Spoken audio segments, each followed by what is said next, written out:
This is the story of a .NET Christmas carol, a nerdy Christmas tale. Delphi was dead to begin with. There is no doubt whatever about that. If we're going to steal from Charles Dickens, we might as well start at the beginning. Bah, humbug, said Scrooge. I don't feel at all festive about .NET. On the eve of Christmas, Scrooge went off to bed, determined he would not dream of .NET. He would dream of Java, JavaScript, Rust, Ruby, and Go. But he would not dream of .NET, no matter what. When the clock struck for midnight, Scrooge was rudely awakened by a visitor.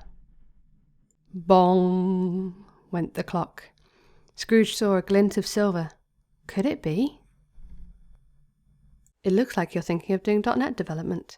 I'm the ghost of .NET Past. Would you like help? Clippy! Exclaimed Scrooge. I thought you were dead. You can never kill me, winked Clippy. I'm here to remind you of the good old days. Do you remember the days of Visual Basic 6? Back when Windows was that beautiful shade of grey and the UI was just perfect. We could make apps with WinForms, and we could make a cup of tea while we waited for things to load. Wasn't it great? It's shiny and nice, yes? We've made lots of useful apps with it, some of which are still in use today. Would you like help? Would you like to try it? I'm not convinced, Clippy, said Scrooge. It wasn't really that long ago, and my memory's not that bad. I don't think I want to go back to that. Time was up, and Clippy was swept away by a blue screen. The next ghost will visit when the clock strikes 1, he cried, as he was swept away out of view. Bah, humbug, said Scrooge. That wasn't worth waking up for. I'll head back to bed and hope there's no more pesky visitors. Bong! The clock struck 1. Why Scrooge had such a noisy clock in his room, I don't know, but we'll gloss over that for the moment. Clippy was no liar. Scrooge saw a flash of red and heard a ladder at the window.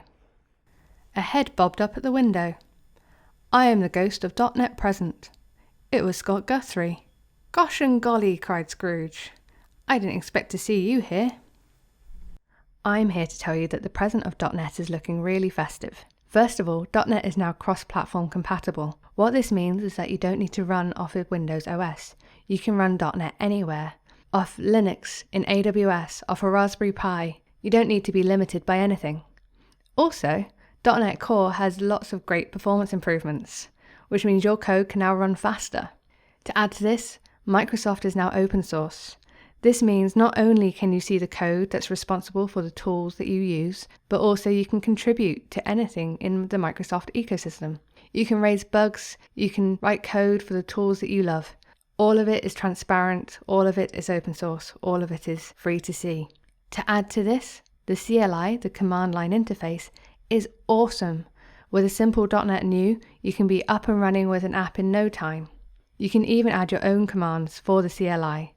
Write your own tooling. The world is your oyster in the present for .NET. Alright, says Scrooge.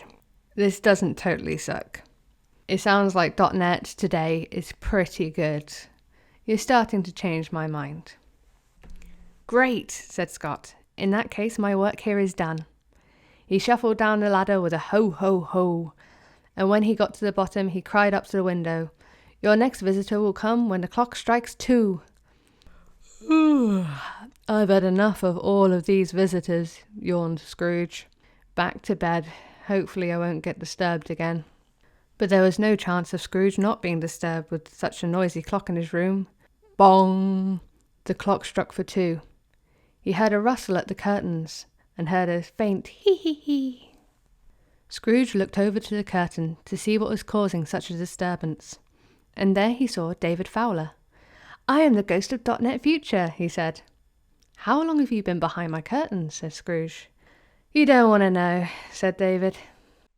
I'm here to tell you that there's a bright future for .NET.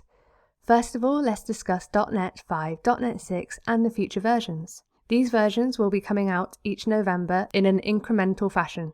.NET 5 has already been released and includes a number of things, including performance improvements beyond that which Scott told you about earlier. And there's great plans for .NET going forward. It's hoped that these version releases will line up with those of Visual Studio and C# as a language. Talking of C#, C# 9 is also brilliant. There are a number of different changes and a number of features that people have been asking for a while. It looks pretty cool. There's also been further work on Blazor. Blazor is the front-end offering for .NET. It's been made faster still and has a number of feature improvements from its first rendition. And this will only get better from here.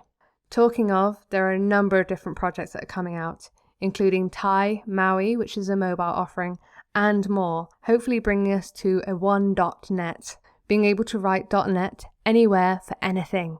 It's really exciting. I'm convinced, Scrooge cried. .NET is awesome. Pass me a laptop now. Fantastic, said David, and he went back behind the curtain, never to be seen again.